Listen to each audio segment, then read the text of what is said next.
Good evening, ladies and gents, and welcome to another Q8 pilot stream. It is 1700 Zulu, 2000 hours local time here in Kuwait City, Kuwait. Today, we are going to be taking a look at Sim Update 2 for Microsoft Flight Simulator. This update has been highly anticipated by the community, especially by Microsoft Flight Sim fans, and I was one of those who were really waiting for this update because I've heard a lot of good things about it. So today we are going to dissect everything that is in this update.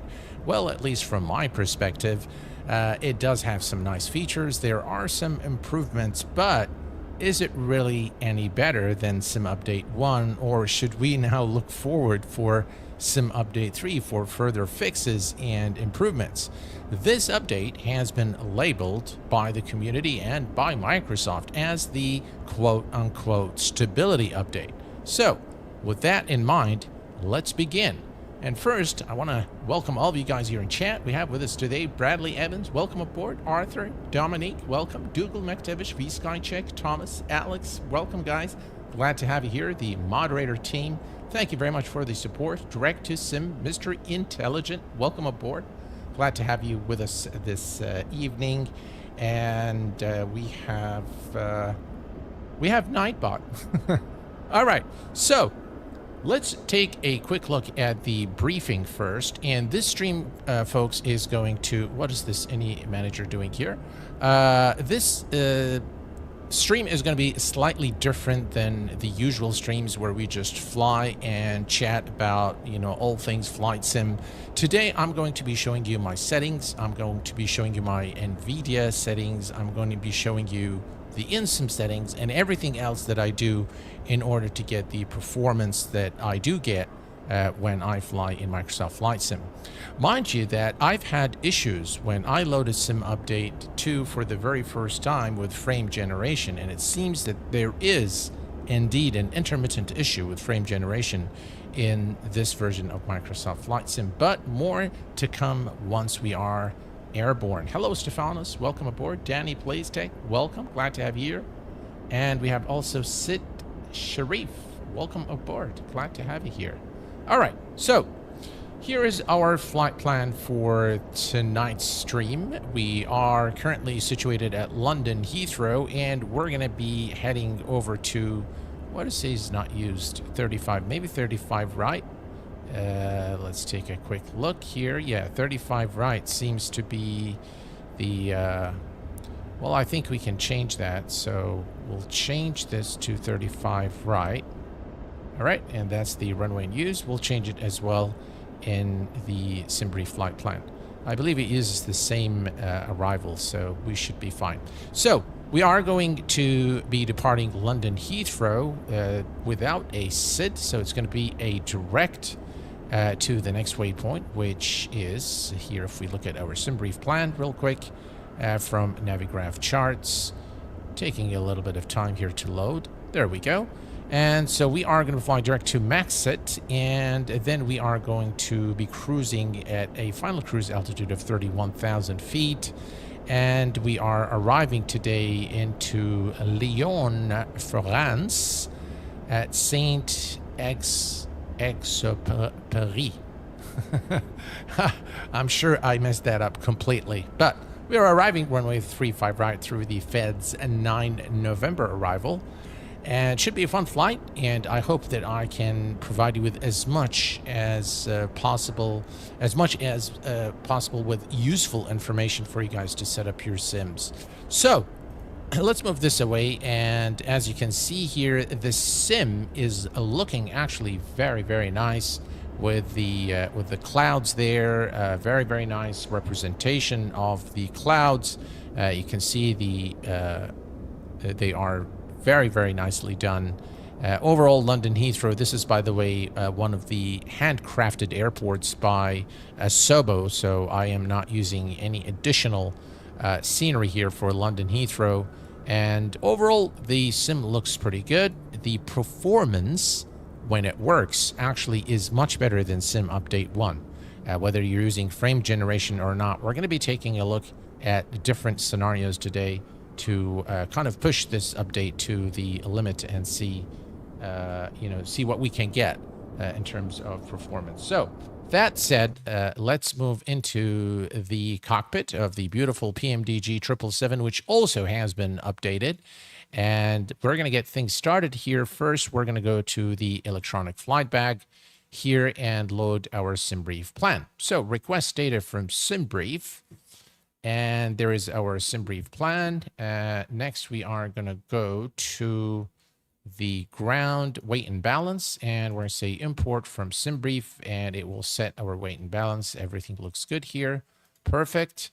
And next, we are going to power up the aircraft. So first thing first, we're going to move to the overhead panel. We're going to turn the battery master on, the cabin utility and IFE switches on, and we're going to turn on the external power primary and secondary. Both are now on, and now we have electrical power to the aircraft. The ADDONS are on, emergency lights armed, window heat on. We can leave the hydraulics for the time being, and we will turn the seatbelt signs on. Let's see, everything here looks good. Excellent. And next we're going to move over here and test the oxygen. Test OK, 1 and 2. And the first officer's side. There's another one here. I'm not sure if this one is simulated. It is there, but I guess you can't test it, so that's okay. All right. Next up, we're going to go to the overhead panel once more, and we're going to do the fire overheat test for the APU before we start it. There we go. And everything is now ready for us to start powering up the aircraft with the APU once it is available. Let's go ahead and start the APU just in the interest of time. There we go. Okay. So the power up is now going on. And by the way, folks, we are going to be taking a look at the updated Flight Factor 767 this coming Sunday. And I tell you, it is looking fantastic. So FMC is here. So let's zoom in and let's go to the FMC. Let's clear that position in it. We are at Echo Golf Lima Lima, or London Heathrow. And we're going to select the GPS position, stick it here in the scratch pad.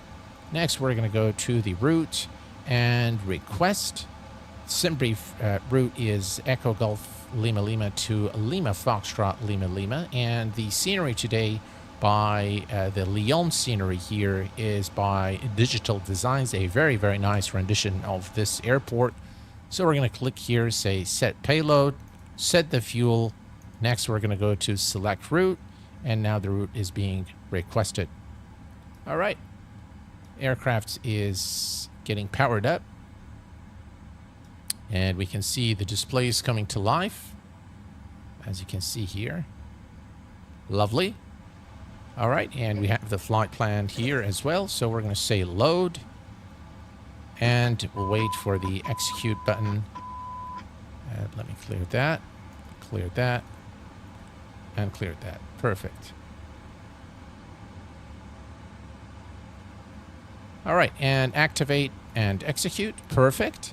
Next, we're going to go to the departures. We are today, we'll bring up our SimBrief plan. Here, let's move it to the side. We are departing runway 09er right through no SID, and we're going to execute that. And next, we're going to go to the arrival, and the arrival is going to be the Feds 9er November, so that's the one, Feds 9er November, and we're going to select the ILS 35 right. Okay. Let's see, do we need a transition here? Well, we can check our approach for 35 right. We'll click here, and let's take a quick look here. INGOV, we have, and we don't. All right, so I'm just going to say execute.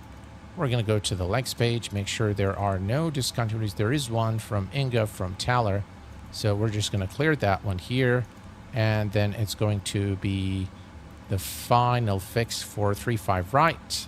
Perfect. Everything's good. By the way, so far, the PMDG hasn't really done very well in terms of VNAV. So I've always had to manually descend at a faster rate as I get closer to my destination.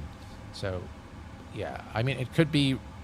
I really don't know if it's inaccuracy or that's the way it's supposed to be, but nonetheless, that's been the experience. Okay, so far, by the way, I'm using now TAA. So very quickly, I want to show you guys my InSim settings before we go any further. So let me go here to the settings, and what I've used to do this is I came to the NVIDIA app. Okay, I went to the NVIDIA app. And what I've done is I've gone to graphics and then I selected Microsoft Flight Sim and I clicked here on optimize. Now, the reason it says game isn't optimized is because I changed a couple of things. So you can see it's recommending NVIDIA DLSS. I'm using TAA and then I've turned off the traffic. So that's the only thing. So I've done optimized, but I came to the sim and I turned off the traffic. Let me show you very quickly here. You can see TAA. Now, the reason I use a higher render scaling is because at 100%, you will use TAA, but anything above 100%, you will be using SSAA, which provides much, much better anti-aliasing at the expense, of course, of performance. But since I have frame generation and a 4090 card, I can push the machine to its limits and still get very decent performance, very good temps. And we're going to take a look at that once we are airborne. So let me show you very quickly the rendering quality. You'll see that everything is on ultra, everything is high, everything is on the far right. Everything is enabled, so there is everything is really on the highest possible setting. The only thing I have moved to medium is the glass cockpit refresh rate. I've moved that to medium, and then you'll see those two options are completely turned off. Traffic, airport, quality, that's just the static aircrafts. If you don't want static aircraft at your airports, you can turn this off. And the air traffic here is also off. Because it's a waste of FPS, really, to be honest. All right, so back here in the cockpit, things are looking good. And we can now go to RTE data. And we're going to load the weather. So it's going to now request the weather. And there we go. We're going to say execute. And now we have the weather. You can see here the different flight levels and the weather, both direction and speed for the flight. Perfect. Next, we're going to go to perf.int, and the only thing we need to do is click here on zero fuel, and it will update this. We've got the reserves. Cruise altitude is, we could say accept. Actually, let's say accept. And then I'm going to change this to 31,000 feet. I'm not sure why it's always 41. According to our SimBrief plan, it's 31,000 feet, so that's what we're going to keep. Okay, removing the NVIDIA app, me included, it causes CTDs and stutters in MSFS. Really? Wow, I didn't know that. Why is the setting menu so bad? And yeah, it is one of the really worst things in Microsoft Flight Sim is the menus. Really, really bad. I never liked the clouds. Huh. I think the clouds are real. I think one of the best things in MSFS 2024 are the clouds, to be honest. I've not had any issues in VNAV. Oh, cool, thanks. How's the PMDG 777 sounds compared to FF? The FF sounds definitely much better, in my view. And they are recorded from the real aircraft, so you can't really beat that. Okay, so perf.int is done. Let's go to the thrust limit. We can derate our takeoff there. And we're going to go to the takeoff. We're going to select flaps 5 and center of gravity. Trim is 3.5. Set our speeds. V2 is 140. So let's set 140. All right, there we go. Actually, we can say 145. And we're going to set this to hectopascal. We're going to turn on the flight directors on both sides, and we're going to set the altitude to 31,000 feet, which is our final cruise altitude today. Okay, everything here is set. Perfect. Auto brake rejected takeoff. Let's go to this FMC, set it on VNAV, and there we go. All right, so everything here seems to be good. We are good to start our hydraulics here.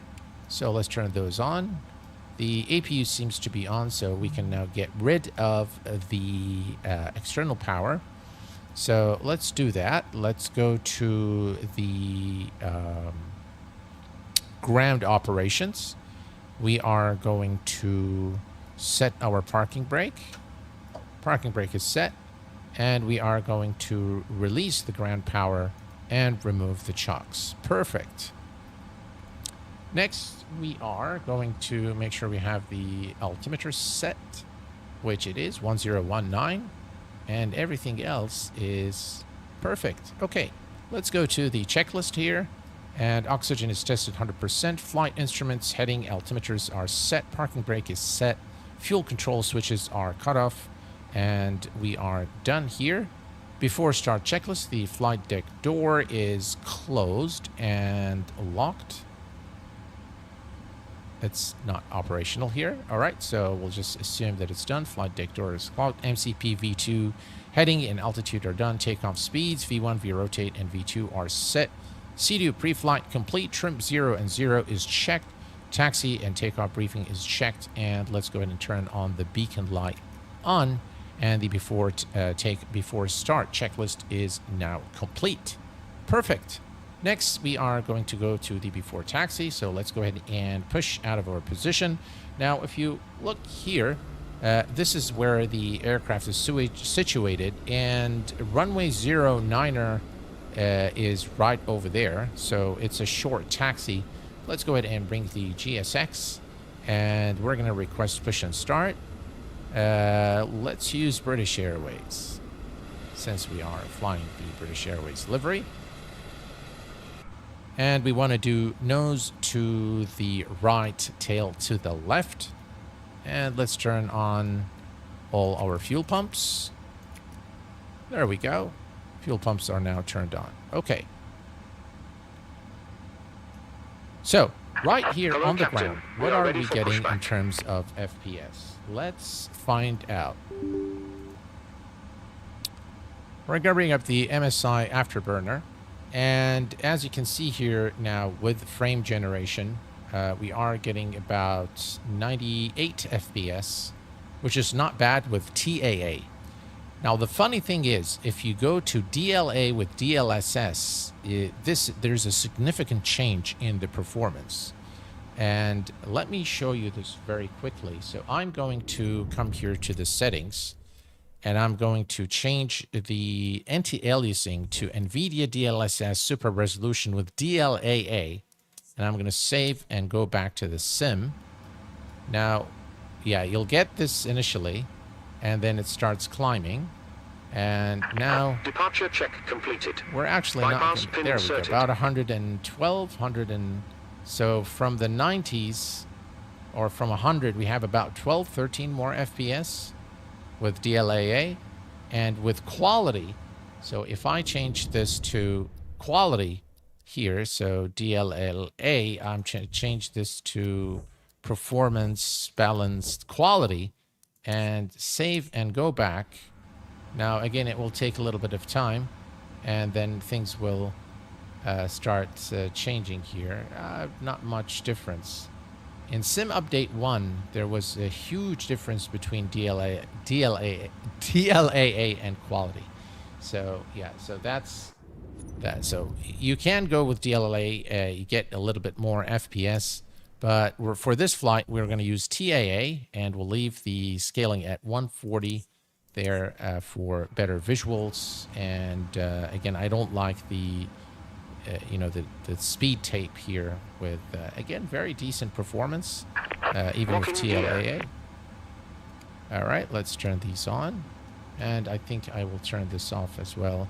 So what do I need to do here? Let me go to, let me close that and close that. In fact, we don't need this as well.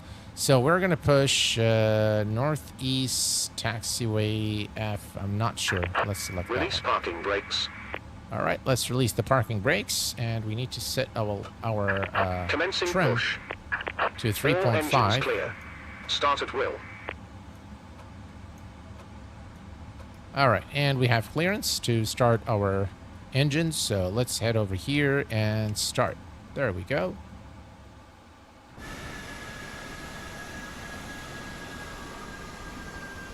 Very nice rendition of London Heathrow there by Asobo. Again, not the greatest amount of detail, but I think very decent for a handcrafted airport. And there we go. Let's give it fuel.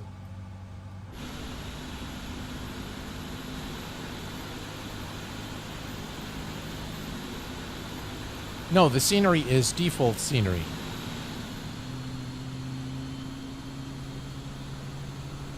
Yeah, exactly. The DLSS, DLLA blurs the moving numbers on the screens like altitude view. That is correct, yes.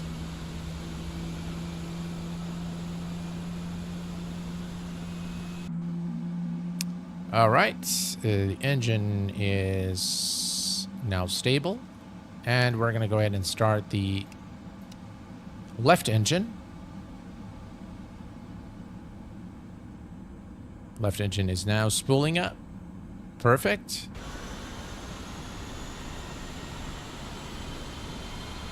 Lovely clouds. And fuel.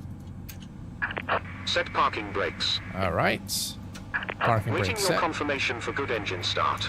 And let's give confirmation. Cockpit to ground. We have a good engine start. You can disconnect. All right. So far, so good. I've had issues with frame generation intermittently in Sim Update 2. It doesn't matter which aircraft. And the most annoying problem of loading airports is still there. So I have to zoom all the way out in some airports. Again, it's an intermittent issue. But if you encounter an issue where you go to an airport and you get this little loading screen indefinitely and it sits there and nothing happens, you need to exit the sim. You need to go to the desired location on the airport. Then you need to zoom out to the global view where you don't see it's the maximum zoom out level, and then say fly now, and then it will work. And I will show you, I will demonstrate this maybe to you after the stream. GSX has actually hasn't given me any problems, and after the latest update, it has really worked very well without any stuttering. So it used to stutter a lot. Left is clear. All right. Right is clear. So engines are both on and running with no issues. So let's come over here and turn off the APU. APU off. And the packs will automatically start in just a second. Everything else here is looking good. Let's turn on our taxi lights on. And we are also going to engage LNAV and VNAV. Okay. We are pretty much done here. Let's do the before taxi checklist. NTIs checked. Recall checked. Flight controls are checked. And ground equipment is clear. And the before takeoff checklist, of course, flaps 5. So 1 and flaps 5. And now the before takeoff checklist is complete. Okay, perfect. Let's go ahead and release the parking brake and taxi to the runway. Parking brake released, and off we go.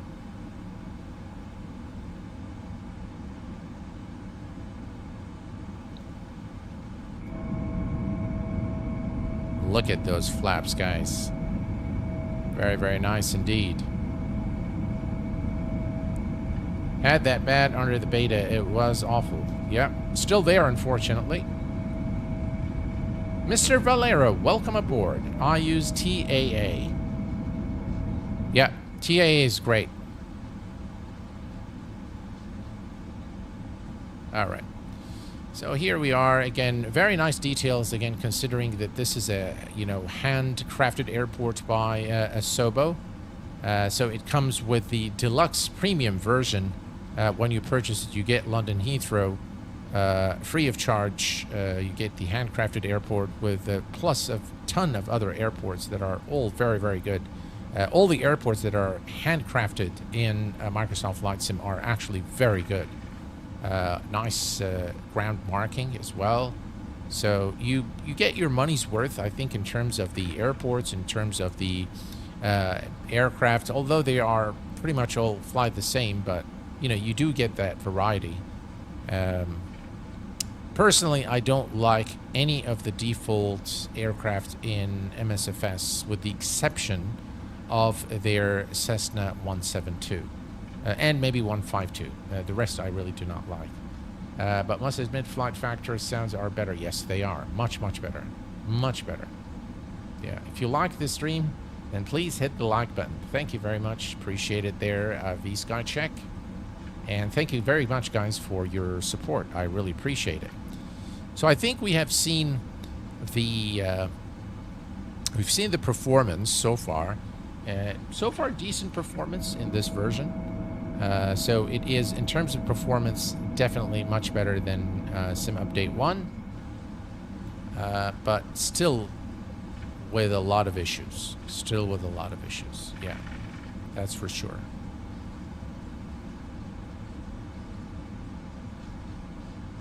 We need to go to door management and arm all doors. Okay, we should have done this as we pushed back out of our position. Doors to automatic, auto brake, RTO, passenger signs are on, flaps are 5, and we are good to go.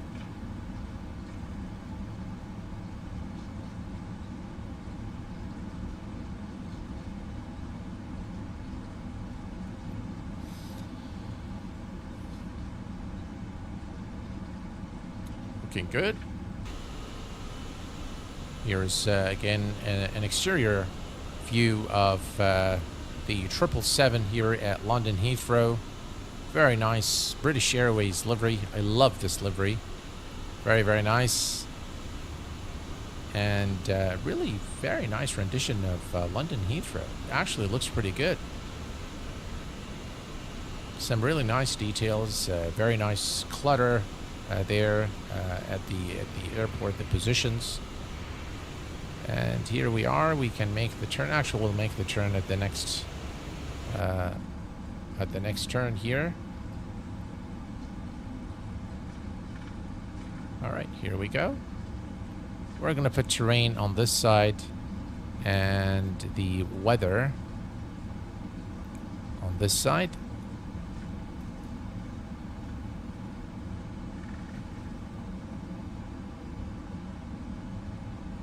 All right, 09 right, and let's turn on our landing lights.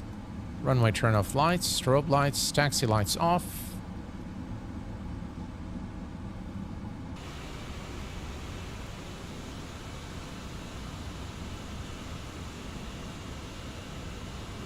You can also notice the runway contours there, which are really nice. I really like slope runways. And this is done in Microsoft Flight Sim. I think from 2020 we've had this feature similar to X-Plane. Benny, welcome aboard. Glad to have you with us this evening. All right, here we are. We are ready to go. Let's reset my view. 09 right.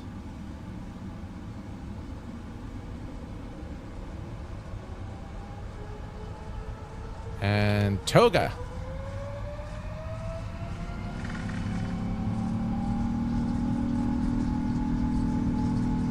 We'll keep the aircraft on the center line, 80 knots. Very nice runway textures. V1. V1, rotate.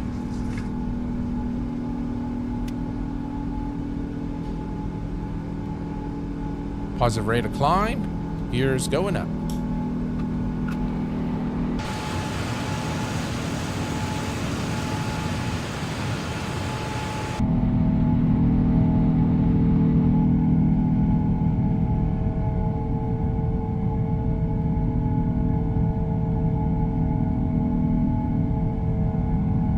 Very nice wing view there.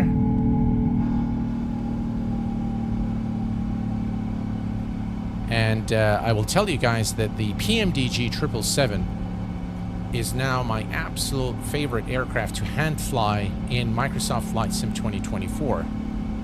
Right, let's retract the flaps.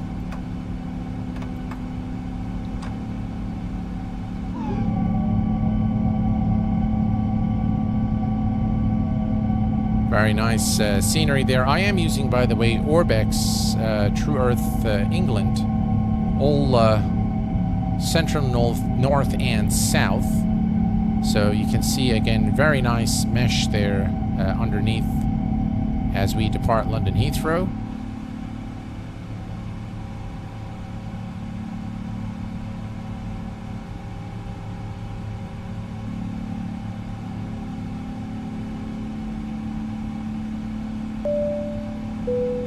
Looking good. We're coming up to the transition altitude. Let's pitch down a little bit, gain some speed. There we go, 6,000 standard for the altimeter, and let's engage the autopilot.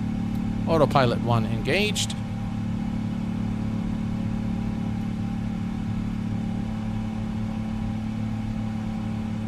Very nice clouds, as you can see, and the cloud smoothing is done very well. So far, so good in terms of performance. Now, one thing I've noticed in some of the airports, for example, I tried to go to VVNB, which is an airport in Vietnam, and there were no buildings whatsoever at the airport. And then I had a little box that appears here that says Vietnamese text, and it just wouldn't go away. So that was another problem that I've encountered in this after Sim Update 2. Very lovely clouds here, nice sky color. I do prefer the sky color though in X-Plane. I think it's a little bit more realistic, but I do like the fact that the color saturation is much better in this version of Microsoft Flight Sim. HD Sim, well HD CXS. Welcome aboard. Glad to have you here with us. And Pilot Seb, welcome aboard.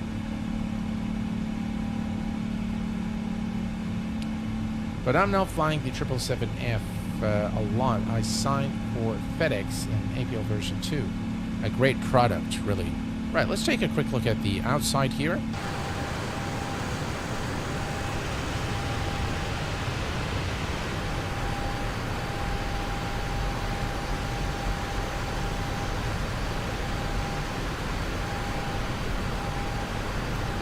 Definitely the Orbex True Earth has given a much more realistic look, but the underlying mesh in Microsoft Flight Sim 2024 is still not all that great in the United Kingdom.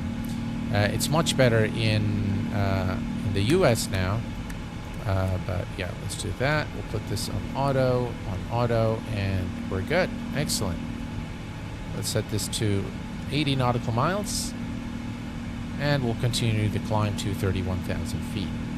So, one other thing that I do for Microsoft Flight Sim is DLSS swapper. Very important, guys.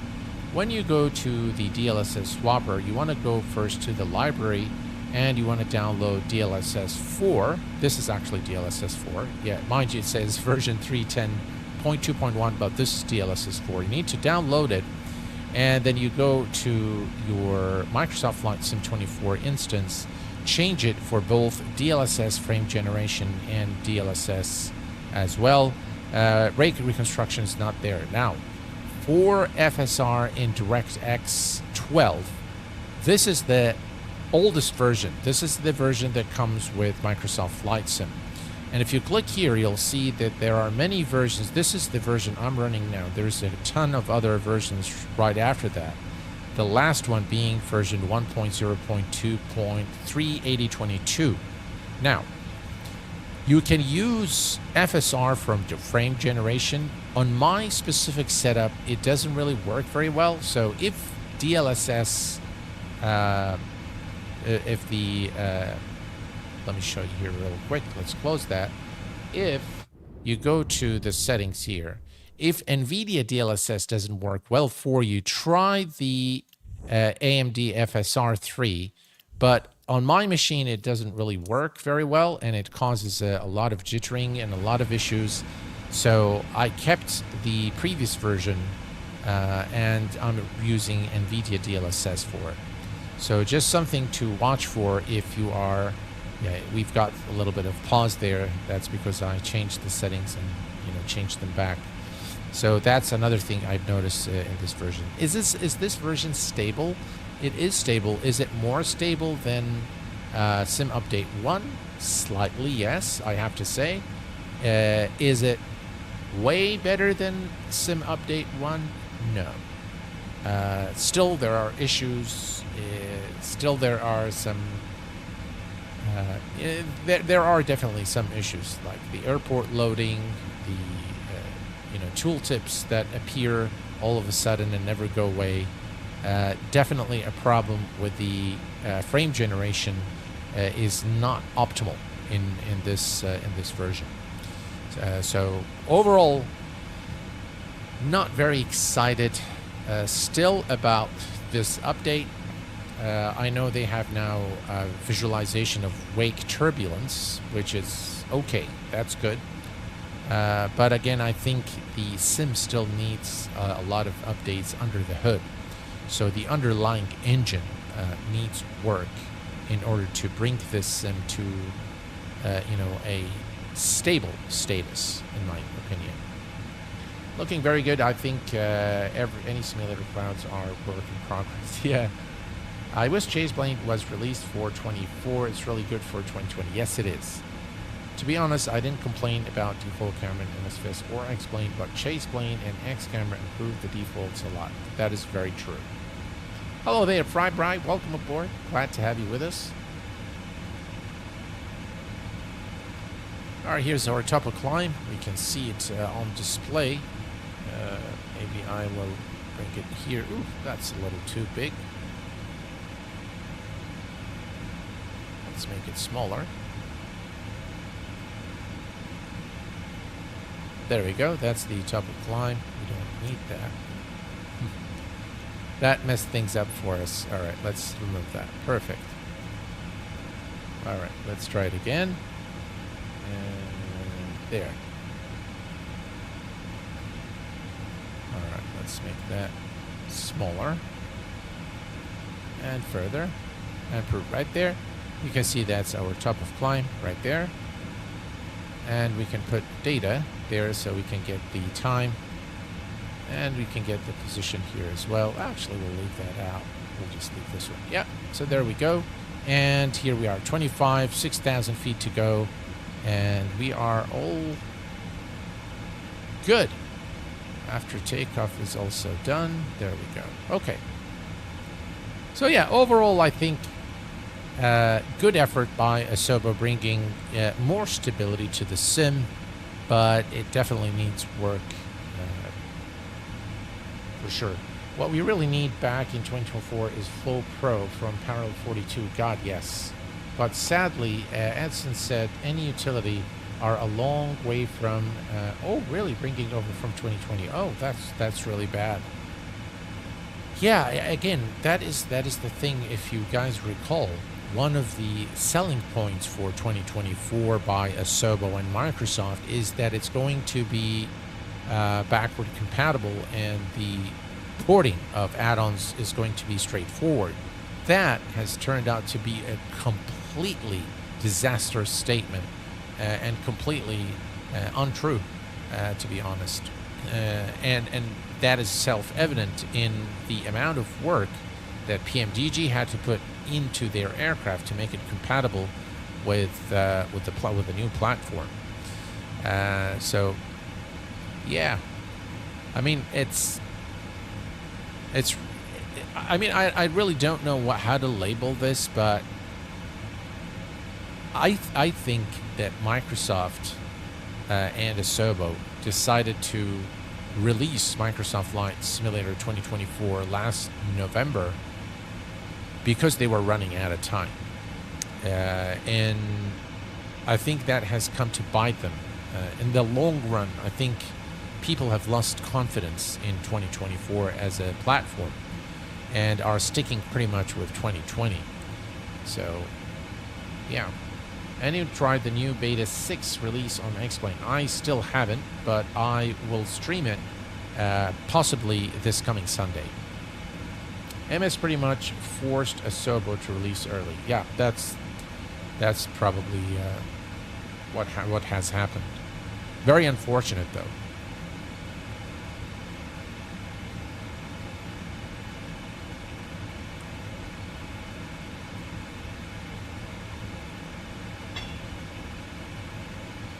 Very unfortunate.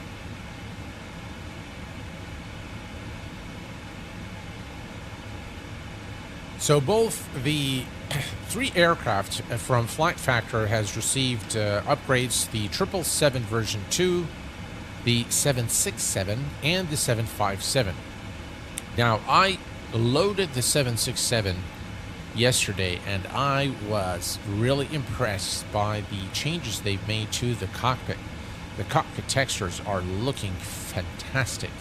Very, very nice. I couldn't see much change in the 757 version, but the 767 without a doubt is looking very good, and we are going to be streaming it this coming Sunday. I currently get better performance on 2024 than, yes. The performance in 2024, generally speaking, for me at least, from day one, was better than 2020. So no complaints in that department.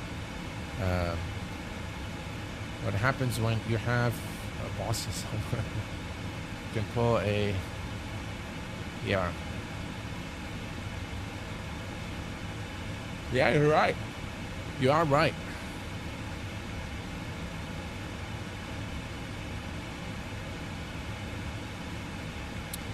So, we are cruising at 31,000 feet. That's our cruise altitude. Let's take a quick look here at the outside.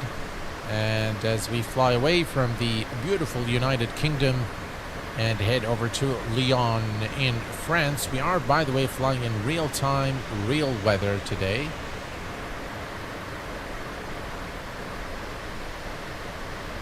Again, the rendition of the sun in MSFS 2024 is not very realistic, and I do hate the lens flare as well. Highly unrealistic again when simply because the I don't know why I don't get the alerts on stream. We do get them. All right, that's cool. So I really am not sure why they've removed the option to turn this off, because lens flare is something that is highly unrealistic. So you'll only see lens flare if you're using a camera or taking a picture with a camera. So I really am not sure why they insist on having it, but yeah, that's all right. Here's again beautiful wing view here of the. There you go, and that's even a nicer one with the beautiful General Electric engines. Very nice. They also fixed the issues with the flight control replay.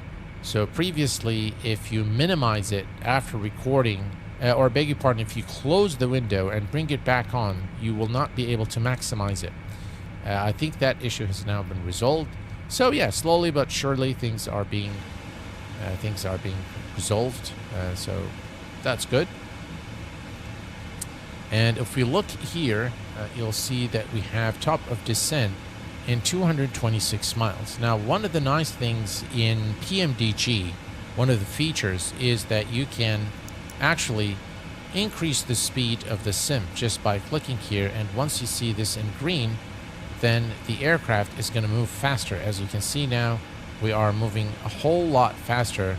That's ×2 the actual ground speed. So it actually is faster. Let me show you, maybe you can see it faster here. Yeah, I think you can see, notice how fast we're going now. And so that's a feature in PMDG that we can use in order for, especially if you're doing long haul flights, that's something that comes in very, very handy so that you can expedite your, you can see we are already at 207 nautical miles. You can see now the turns are a bit jittery.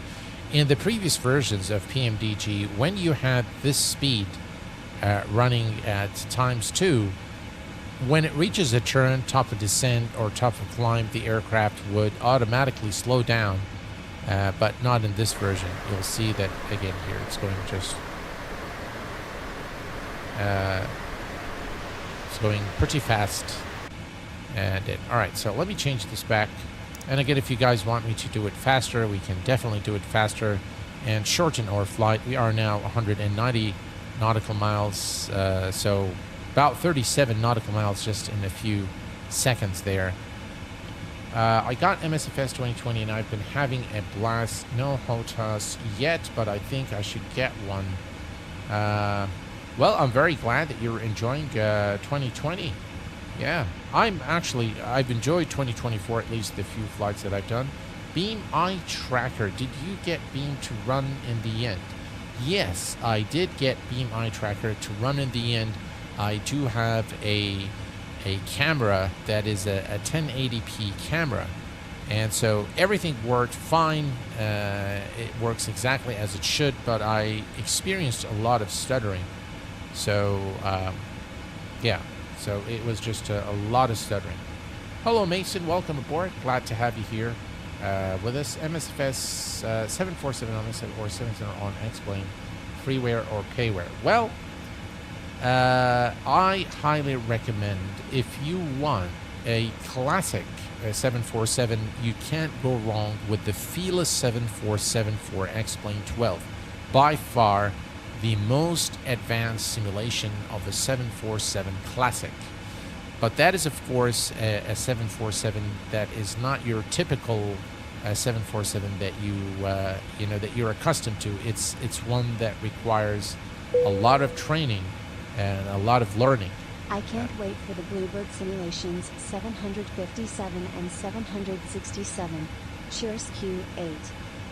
Well, thank you so much for coming in with $5 super chat. Thank you very much, and it makes two of us, my friend. I really am waiting for the 757. I think it's going to be next level in terms of the depth of simulation.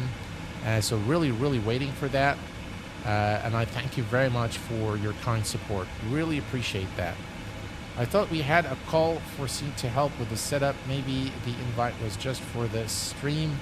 We can set up a separate call, or I can guide you on here if you want. Yeah, sorry, I couldn't make it for that meeting. But yeah, I'll reach out. Maybe we can set something up and do it. I don't have it running right now.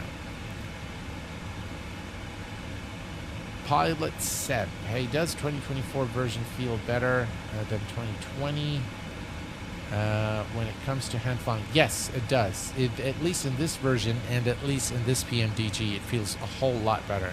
In fact, the 777 is now my favorite aircraft to fly, to hand fly in the sim. Very nice. Yeah, the FF is still in beta as far as I know. Do you recommend it anyway? Absolutely. The Flight Factor 777 is by far the very best simulation of a 777 for a flight sim. Hands down. Can you stream the Flight Factor 767 after their recent... Yes, that is going to be done, Dave Cat. And thank you very much for your support. I appreciate it. I will be streaming it on Sunday. Awesome. Here to help. Sure you'll get to run smoothly with some tweaking. Thank you very much, Be My Tracker. I appreciate that, and yeah, we can set that up in the coming days, and hopefully we can showcase it here for the guys on stream. Well, by the way, guys, if you haven't heard, Beam Eye Tracker is a software that enables you to do head tracking. It does exactly what the I forget the name of it, the eye tracker that, God, I definitely am getting old, man. I keep forgetting things. I've done it here. What is it called? Maybe Dougal remembers. But anyway, so you know all the tracking software that we have. We had Eye Tracker, for example, and then there was the Tobii eye tracker. There we go, Tobii eye tracker. So essentially what this eye tracker, thank you vSkycheck, yeah, the Tobii eye tracker. So this actually does exactly what the Tobii eye tracker does, but at a fraction of the cost. It's a very cheap software that you purchase off of Steam, and it actually works with any webcam that you have, and it does exactly what it's supposed to do. It actually worked great. In my case, it was just stuttering. It was causing stuttering, and so I didn't really go further and test it more, and I probably should have, but and maybe should have made a video for you guys, but it's actually not a huge investment. So by all means, you can just search for the eye tracker on Steam, and you can purchase the software. Very easy to set up, but maybe it needs a little bit of tweaking, like they said. So just an early onset Alzheimer's, I wouldn't even worry. That word by itself, Alzheimer's, is just gets me worried. There's a free demo. Oh, cool. Yeah, so if you can go and download the demo, guys, and if you don't like it, just uninstall it. But yeah, give it a try, definitely. And I recommend that you use a good webcam with it, so don't use a cheap one, use a good camera with it. But it should work with any type camera, really. So far, SU2 has actually been fantastic for me. How's it for you, Q8? Well, it's been okay. I've had some issues with frame generation, intermittent. They are resolved by turning frame generation on and off, or off and on. So that normally resolves the problem. Some issues at Vietnamese airports. I don't know why. They just don't load. I go there and there is only the actual jetway without any buildings. And then I get some tooltip box on the screen saying Vietnamese text that doesn't go away. Airport loading still is an issue when I load with a zoomed in view. So yeah, definitely some issues still. Loving the pitch. Alzheimer's or not. Yeah, I bought 2024 and I heard SU3. The first thing I did was download the base package and we'll update the aircraft I'm going to fly. What do you think about the Torxim C525? Is it worth to buy? I think they have Roy. I think it's an excellent add-on. The 525 by Torxim is an excellent aircraft. Very high fidelity. It's got beautiful sounds. The flight model has been built in accordance with real-world data. So you are definitely investing in a high-quality add-on. I did have some comments on it, on the pricing of it. And I thought that the pricing is a little bit on the higher side. I state exactly why in the stream that I've done on the first look. Some of the things that were missing, some of the things that had to be there and they're just not there. But I think they fixed some of these issues, and it's an aircraft that is very enjoyable, very high fidelity. So do I recommend it? I do recommend it, but it's a bit on the higher side in terms of pricing, I thought. That's my honest opinion. So I would deduct some points for that. So I would probably give it an overall 7 out of 10. VVNB, you say, I know it all that well since it's my home airport. Oh, yes, the international terminal is still completely gone, only jetways, as he said. Yeah, I don't know why. In other words, with SU3, you don't have to rely on streaming as much. It behaves similar to how 2020 did. That might help resolve loading issues. Well, I definitely, Colin, I definitely hope so. And I've already said many times that whatever they did in 2024, having to stream everything is not a very good idea. Yes, you can finally download the planes and scenery. Can you? Well, that's pretty good. Comparable to the Hot Start Challenger 650? No. No. It's no way near that in terms of the... By the way, they're very different aircraft, but they are not at the same level in terms of the system depth. No, for sure not. I'm curious about that. Is that a dumb thing to start with on X-Plane 12. What was that? Yes, SU3, you can download the assets. That's perfect. Nothing compares to the 650. That is a very true statement. Yes. Nothing comes close, guys. The 650 is out of this world. It's in a league of its own. Nothing comes close to the Challenger 650 by hot start. It is by far the single most complex study level and accurate simulation of any add-on for flight simulation. And I stand behind this statement. And I'm willing to defend it any time.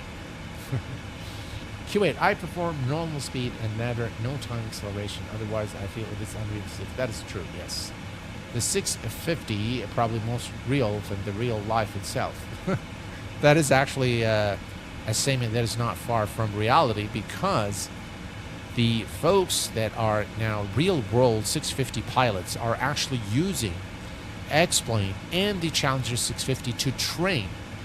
And the amount of detail and the depth of simulation that they've seen in the manuals and how they study the aircraft by their own account is not available in the real training.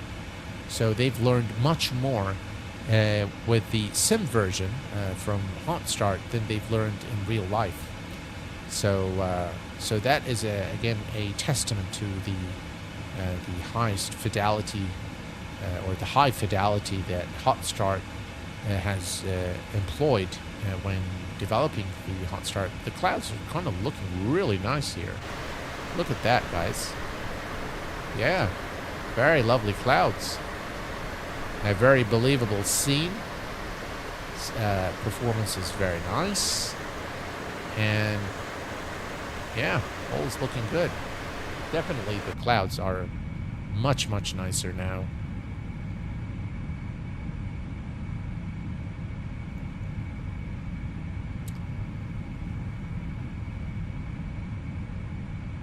Yes, it looks like I'm going to school if I go down that road. Yeah. There is no Lord of the Sims. Hey, Carl. How are you doing, my friend? It's been a while. Better late than never. I'm here finally. Yes, sir. Thank you very much for being here. Appreciate it.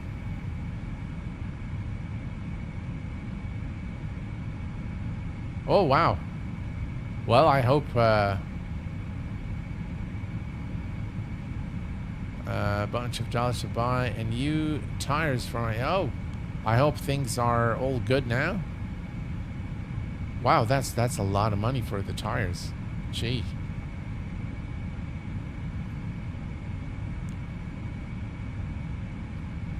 So on the...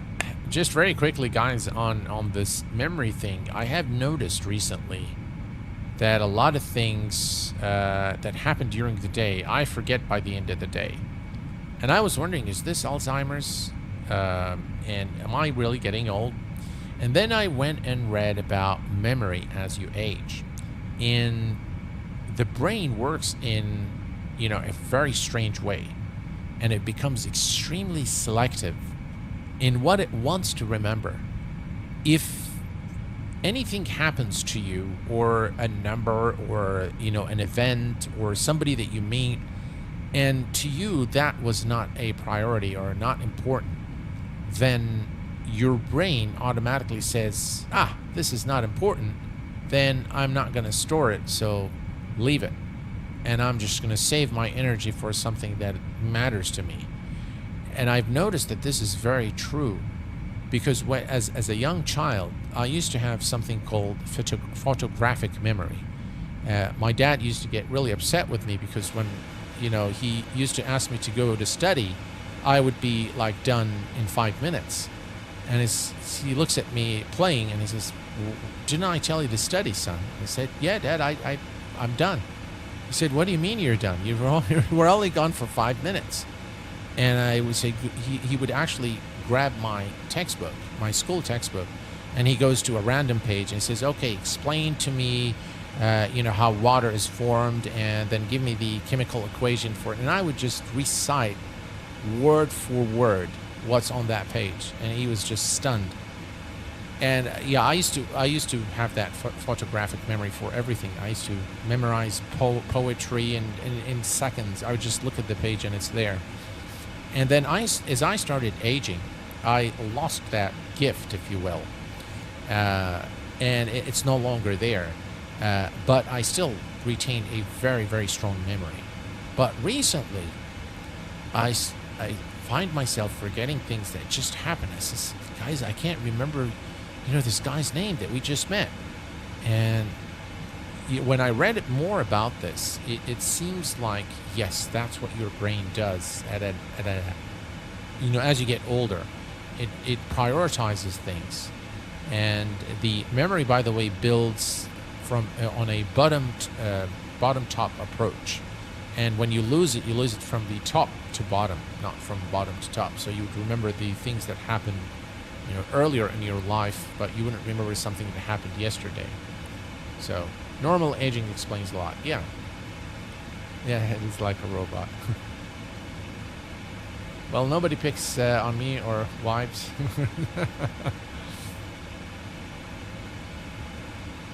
6'4" and about 250 pounds. A little heavier than I was younger, but not. Oh, 6'4". Wow, you're pretty tall, Carl. Yeah.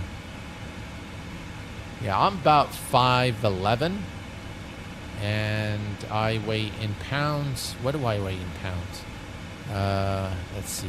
I weigh in pounds about 100 and about 150 pounds. Yeah. All right, so we are coming close to top. Look at those clouds, guys. Wow, they look fantastic.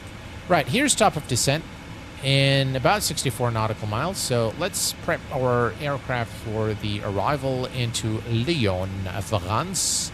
We are going to go to the init page, the approach reference, and we've got flaps 30, and we are going to add 5 knots to 129. That's 134,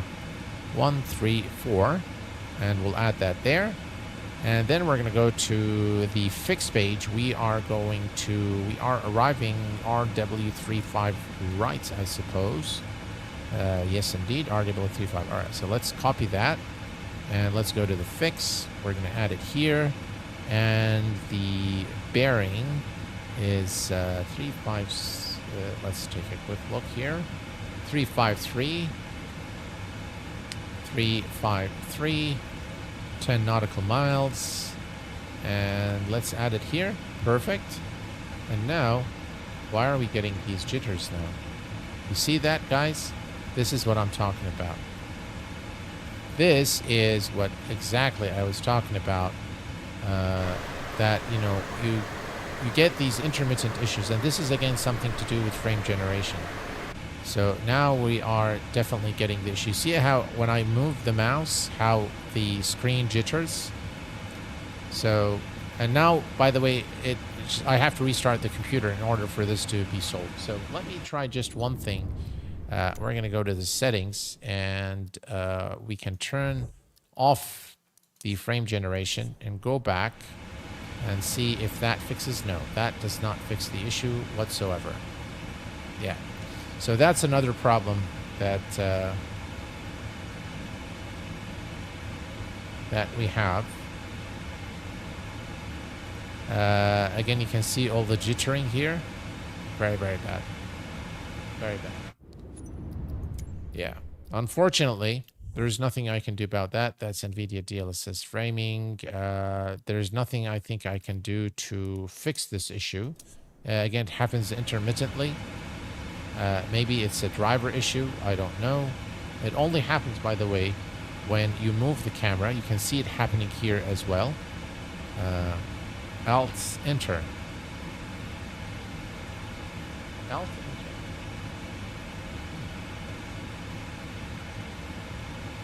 All right. Well, we can try that. Nope, that doesn't fix the issue, unfortunately.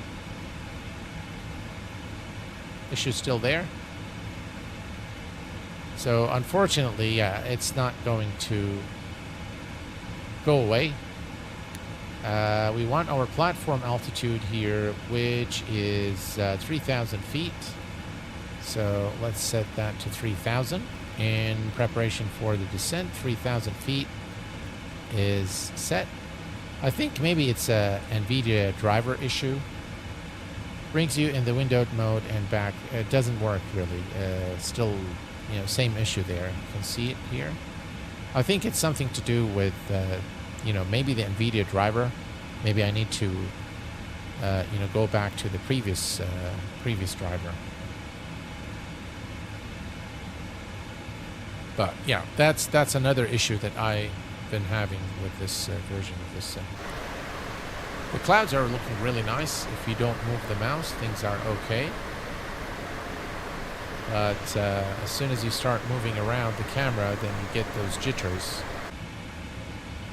which are extremely annoying. Here you can see them here clearly, as if it's, I don't know. I really don't know what that is. But definitely very annoying. And that's something new. I'm not sure if this is something to do with, is it a cache issue? No, I've cleared the cache, so it can't be a cache issue. I really don't know what this issue is. It might be the NVIDIA driver, the latest one. Maybe it sounds strange, but the AIM DFSR does a better job for the NVIDIA cards than DLSS stuff. Try it when offline. I've tried it, and it doesn't actually do anything. Same issue. Yeah, it's the same issue. Well, the good thing is we can still continue our flight. I'll try to minimize the, you know, the zooming here, but you can see how annoying this is as you move. Everything just shakes. But yeah, we'll try to cancel out the jittering by blinking irregularly. What does that mean? Blinking irregularly. I don't understand that. But thank you, Colin, but I really don't understand what you mean by cancel out the jittering by blink. Oh, you want me to blink? Oh, okay. All right. Well, I tell you, the clouds are looking really, really nice. My arse when I do that. Are your monitor running in the fastest refresh rate? Yes. Sometimes my monitor drops back to 144. No, I'm at 360. 360 hertz. Hook line and sync one of my terrible. Yeah, no, that's fine. All right, so we're coming up to top of descent. I really don't know what this issue is, guys. I have no idea. It might be the driver. So maybe reverting to the previous driver will fix it. I'm not sure if this is something to do with frame generation within the sim or the... yes, the reversers are set to the controllers, yes. How many hertz can you water ski before? DLSS is the perfect method for NVIDIA. Thanks, Carl. But yeah, unfortunately, yeah, there is nothing I can do to fix that. Let's see here, one thing. Yeah, I don't really have anything here. Maybe if we turn this off. No, that has nothing to do with it. What do we have here? Again, really nothing to justify why this has happened. It's just happened all of a sudden. So it might be the NVIDIA driver, or it could be something within the sim. I really don't know. I revert back to a much older driver, regardless of what Isobo said, and it fixed my sim jitters and stutters. I might just do that, Dougal, because this issue started right after I upgraded to the new NVIDIA driver, the most recent one. So that, I suspect that might be the issue.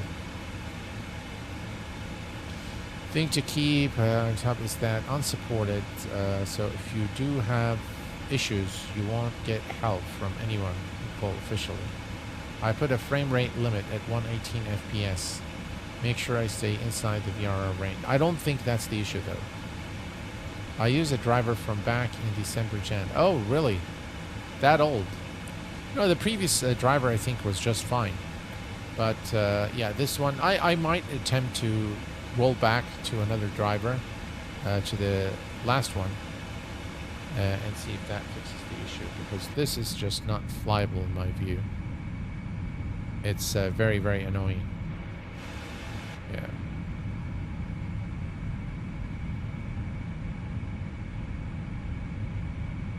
Very nice wing view though.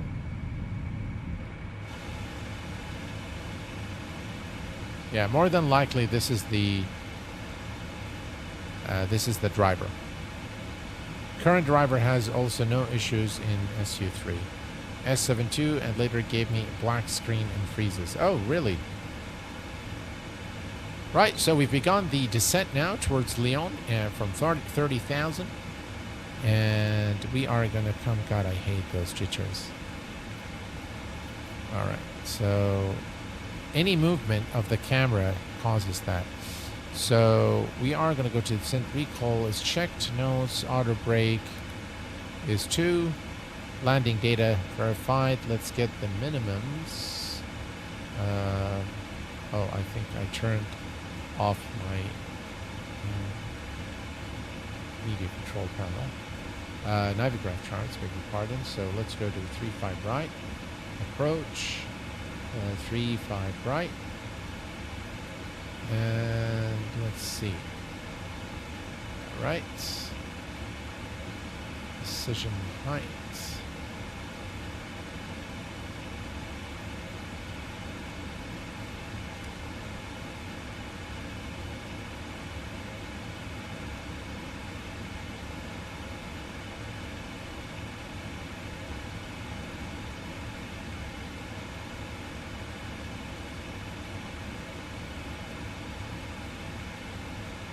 All right, all set, and we're ready for arrival.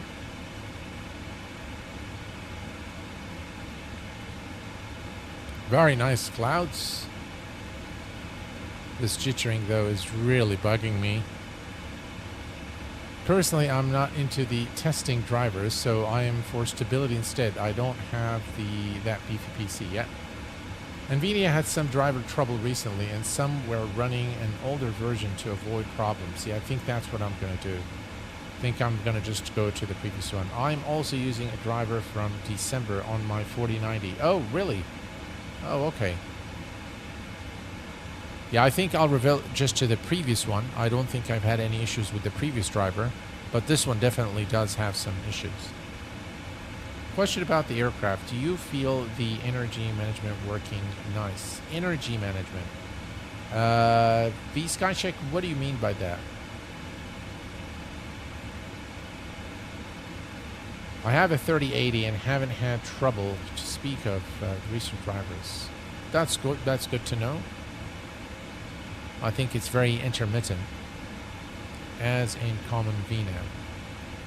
Yeah, I think the VNAV hasn't worked very well for me in this PMDG so far. Q8, what did you mean that the hot start is more realistic than real life? Can you clarify? Well, it's not more realistic than real life. It's real world pilots have found it to be a better training aid than the real aircraft. And being with a real instructor, the depth and the way that it is explained, the manuals, the parts that you are able to study within the aircraft in the hot start is something that pilots have said they've come to learn, that the aircraft have these capabilities after studying it in the hot start aircraft, and they went to the real life aircraft to simulate what they've read in the manual, something they did not even get in their training. So that's what I was referring to. Here we are, we're looking good here as we approach. I wonder why we're having this issue. Yeah, this is definitely very, very annoying. I've done one full flight with it without issues, but it's come back. More than likely a driver issue. More than likely.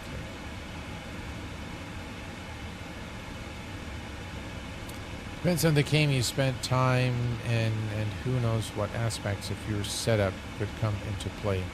Yeah. Check the monitor settings. I can see my jitters on my stream at my end. On your stream at my end.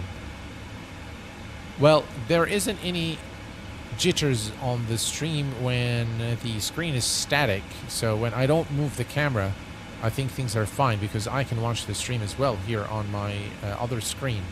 So I'm actually watching the stream and I look into the chat on the second stream. So the stream is fine. It's only when I move the camera that you get those jitters.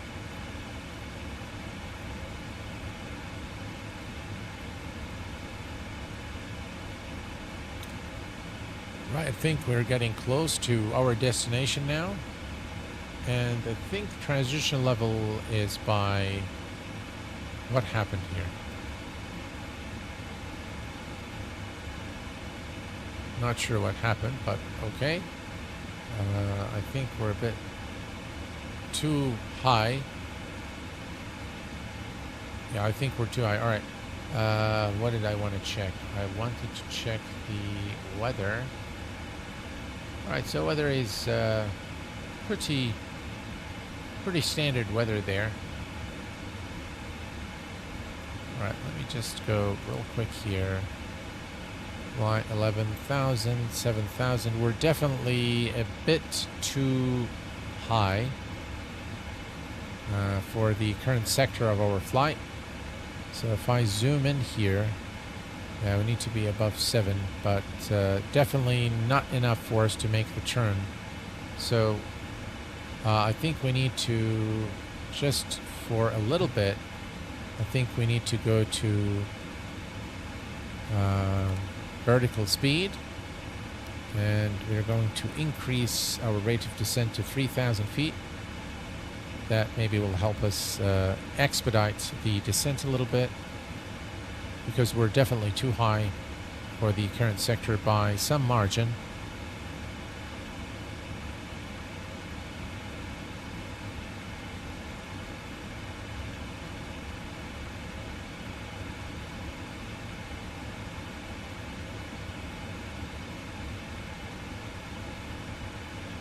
So just do 240 and put your air brakes on to descend at 30. That also you can do. Yes, you can do that.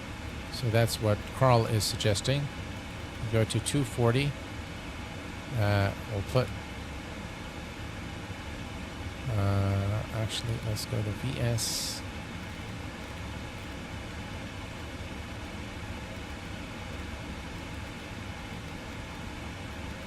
There we go. And then we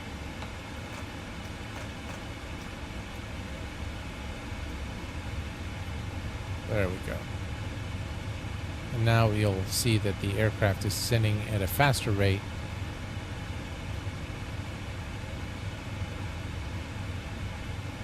Yeah, we're about 2,000 feet higher than the altitude that we should be at.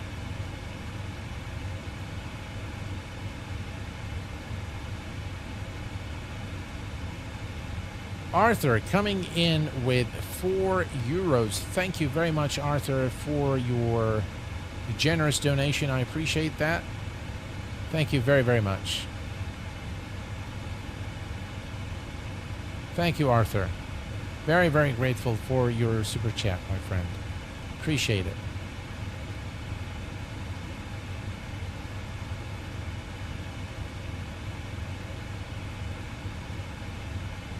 All right, 16.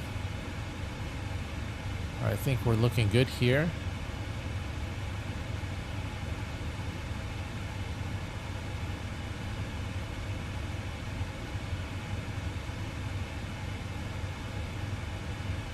I'm not sure sometimes why the alerts don't do the sounds and the alerts. I think I'm going to use stream elements moving forward. I need to set it up. All right, I think now we're good. I think you can see that. So we'll go back to VNAV.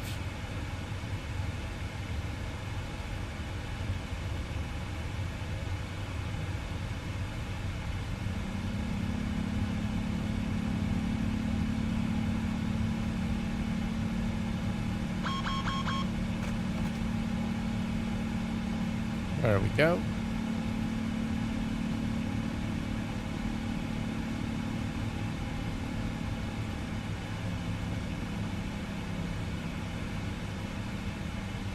And now we'll continue the descent.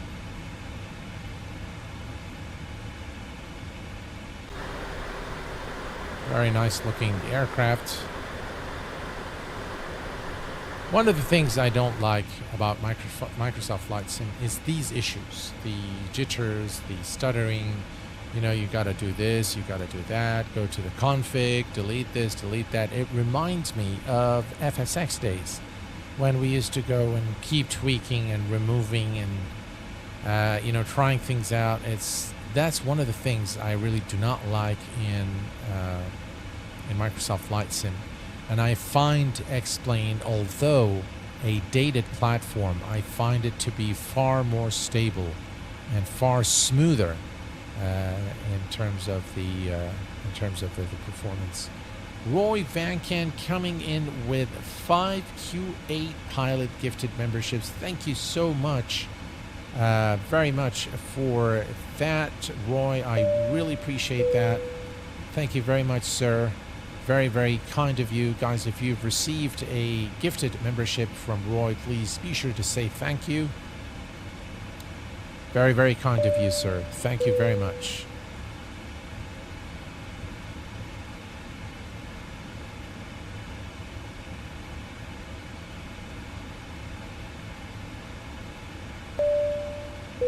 I really, really appreciate that. It's very, very kind of you. Very, very generous. Thank you very much, sir. All right, here we are. We're approaching 10,000 feet. 3,000 is what we want, so we are going to set the altimeter to 1017.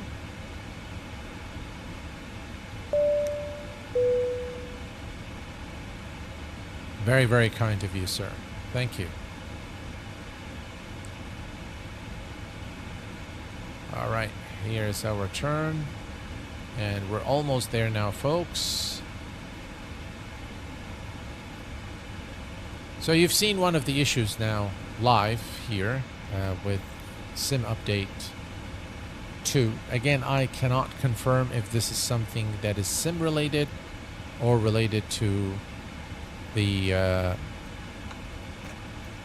NVIDIA driver that I'm using, which is the latest. So let's slow down. And we need to turn on our landing lights.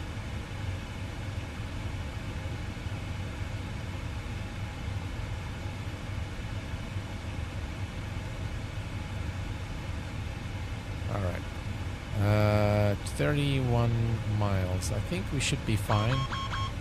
Speed brake extended. So let's put that back. And we'll arm the speed brake.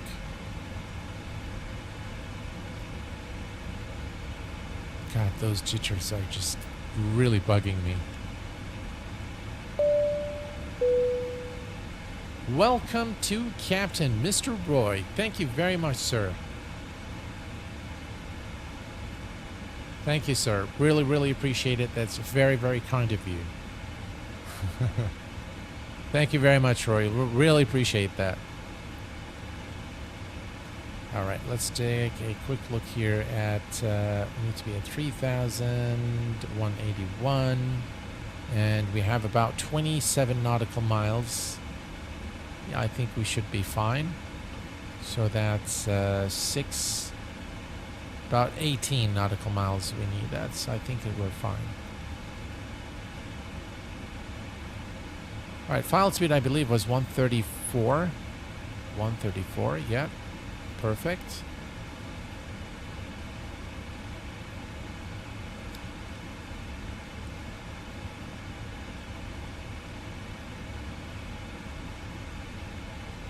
And here we are at 8,000 feet for 3,000 feet. We're looking good. We want to configure the aircraft early because the turn is quite a sharp turn. It's a sharp left turn. So we need to pretty much configure the aircraft before the turn. All right, cabin is ready. So I do want to make sure that we are all ready to go for the... Now I can notice some jittering there happening. I wonder what the frame rates are right now. That's another thing. Yeah, that's not working. Yeah.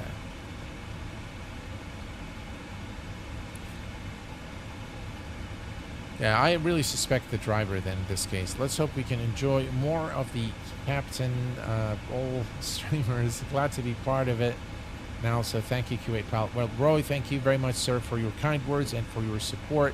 I really appreciate it, and thank you for all the gifted memberships as well. Very, very kind of you, sir. Thank you very much. I appreciate that. All right. I think we need to... we're going to go at 2,500 feet per minute. There we go. And I'm going to reduce our speed to 180 knots. There we go. 180. We're going to extend the speed brakes.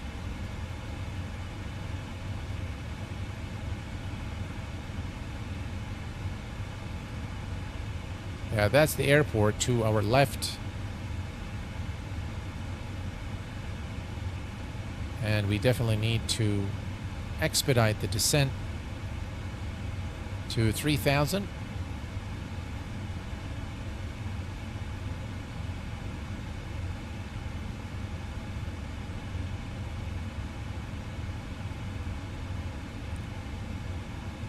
And other than that, we're looking good there.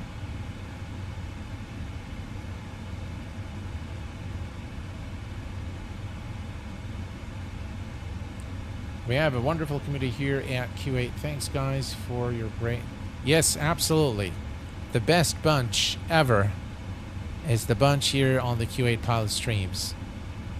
You guys are really the best, and I really thank you for your support. Right, here we go. We're coming down to 3,000. I think we can now go back to... there we go. Alright, so what I'm going to do now as we approach, we are going to go to approach. 2,500. And we're going to start with flaps 5.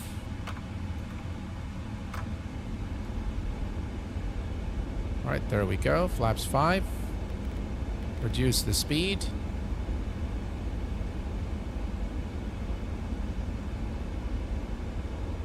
Looking good. We'll slow the aircraft down.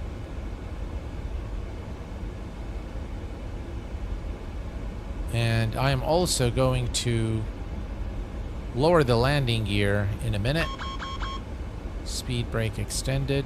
God, those jitters are really, really bugging me.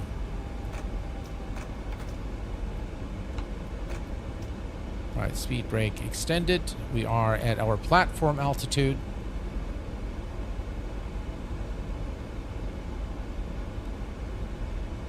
All right, and let's go speed check, flaps 15. Slow down the aircraft. Flaps 15.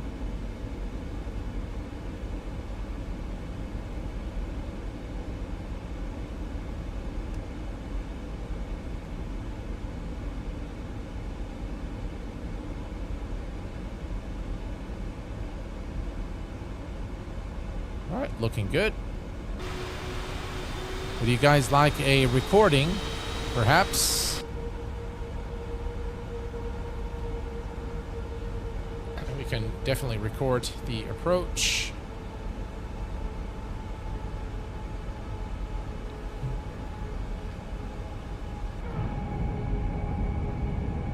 Just lovely. Look at those flaps. It's definitely a lot of jittering right now that I can see.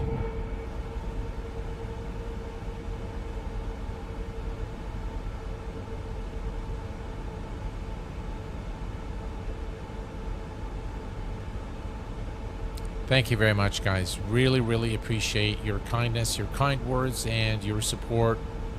Thank you, guys. All right, here we go. Here's our turn. We have the approach already engaged. And here comes the turn. And we'll lower the landing gear once we complete the turn towards the airport. All right, here's our turn now towards Lyon.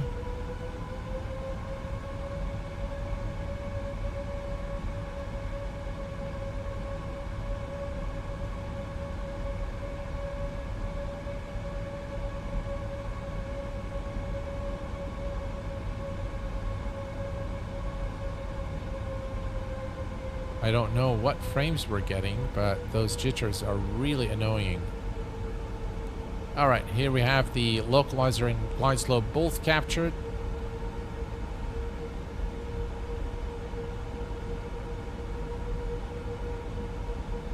And we have the runway inside. It's 35 right, so it must be that one there.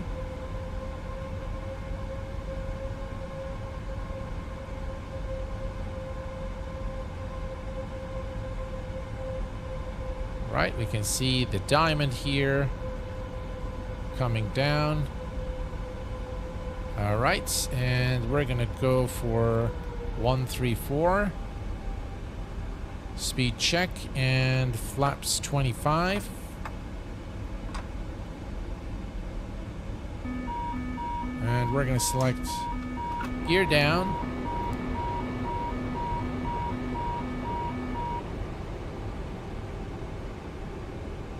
We have the runway in sight. Speed check. Flaps 30.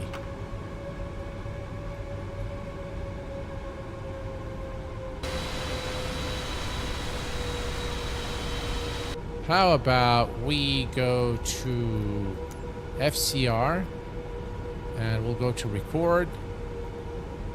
And now we're recording. We'll put that away over here.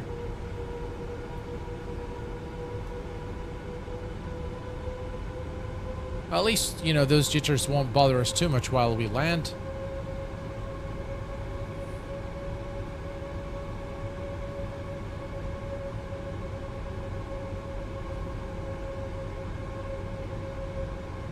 All right, we are clear to land. Runway 35 right.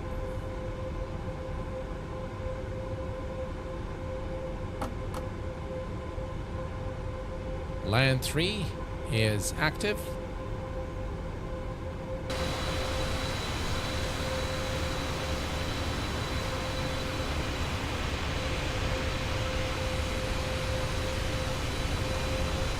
And you can notice the jittering.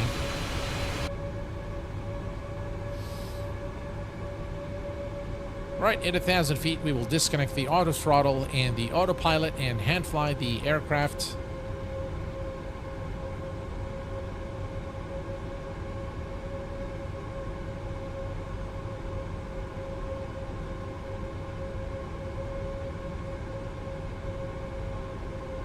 Hello, HD Sim, welcome aboard.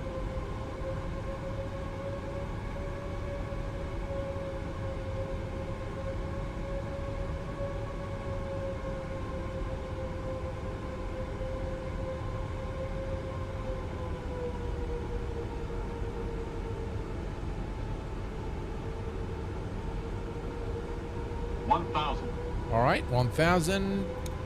Auto throttle off. Autopilot off my aircraft.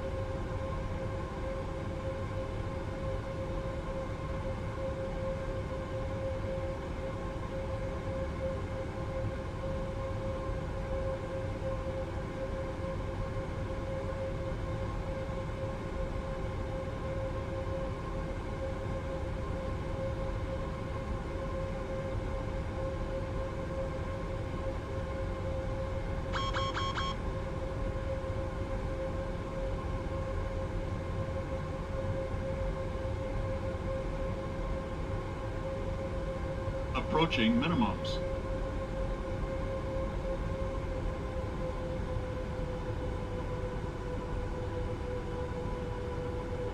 Minimums.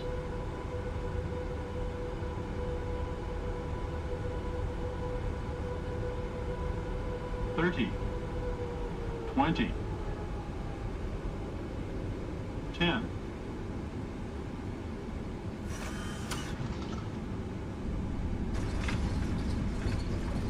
And ladies and gents, welcome to Lyon. Reversers.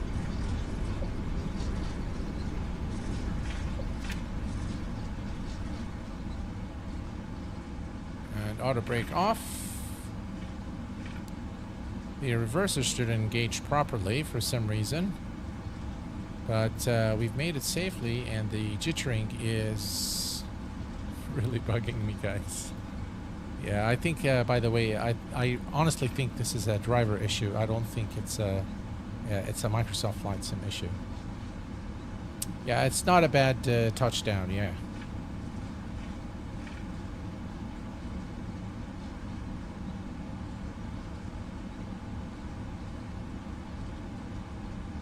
Grandma didn't spill her tea. All right.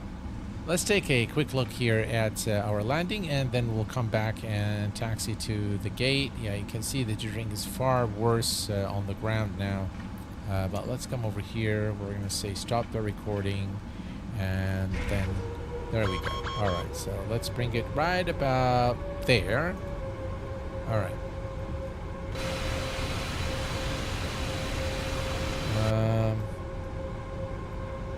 That's going to be extended, so we bring this back. There we go.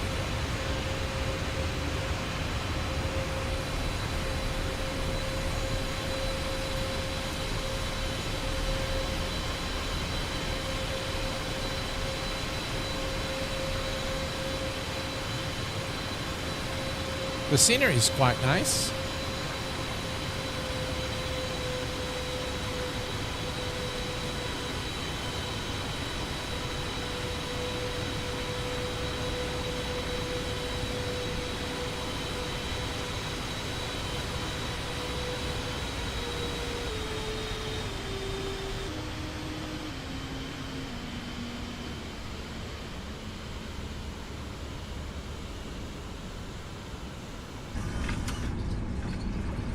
And there you have it, folks. I'm gonna put it here and then take plane control.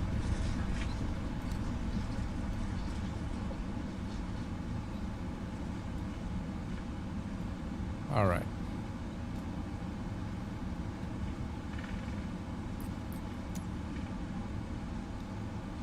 So yeah, unfortunately,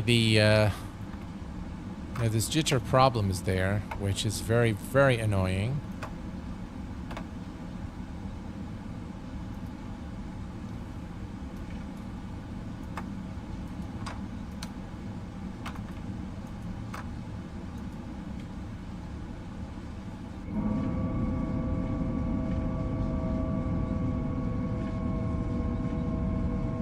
Very nice sounds and very nice animations of the flaps retracting there.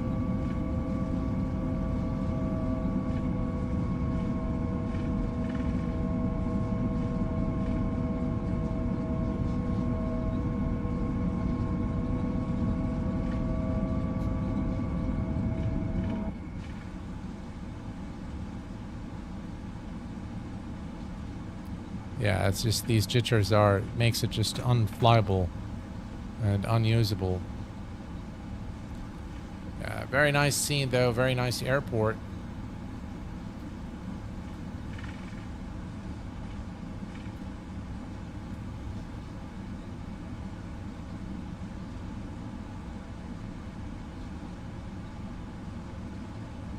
I love the look of the old clean wing, yeah, for sure.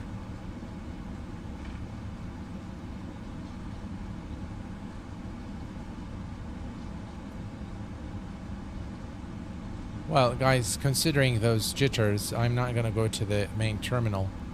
And I'll bring the aircraft to a stop here. I believe this is some sort of a cargo area. So we'll just bring the aircraft to a stop here. The terminal is a very nice terminal here at Lyon. And the scenery by Digital Design is one I definitely recommend. Very, very nice scenery. So, but yeah, we're getting those jitters, and I suspect, again, that this is not something to do with Sim Update 2, but rather the most recent NVIDIA driver, which I'm going to roll back right after the stream. All right. Let's bring the aircraft to a stop here and set our parking brake.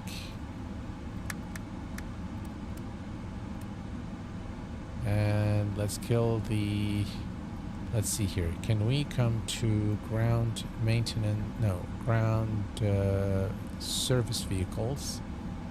Ground connections. Set the chocks. Request ground power. And we can kill the engines. Again, I'm not doing this in the right order. But there we go. Alright. And we can turn off the beacon and nav lights. There we go. All right, well, folks, there you have it. Sim Update 2, Microsoft Flight Sim 2024. I am very excited about the PMDG aircraft coming into 2024. Definitely the Just Flight RJ aircraft. The Inibuilds A350, definitely the Blue Simulation 757 is something I'm really looking forward to. So I'm very happy that those aircraft are starting to make their way into the sim. Is the sim stable? I still find it to be slightly unstable. It is much better than Sim Update 1, but there's still a lot of room for improvement.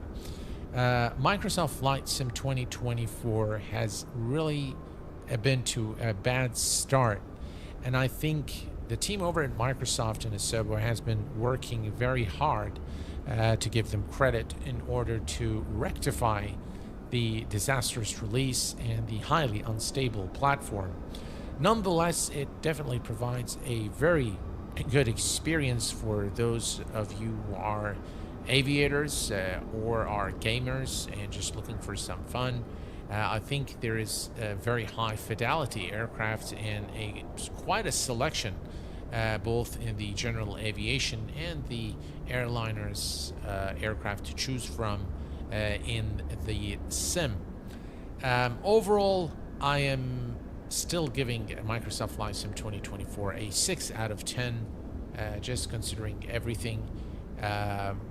Definitely some problems with frame generation that are intermittent in this version, which I hope can be resolved after Sim Update 3.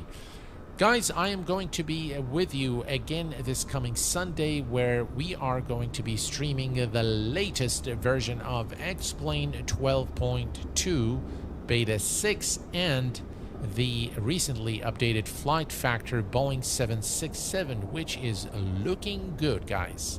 But until then, please take care of yourselves and each other. I will see you all very soon. Thanks for tuning in, and have a great day. Bye-bye for now.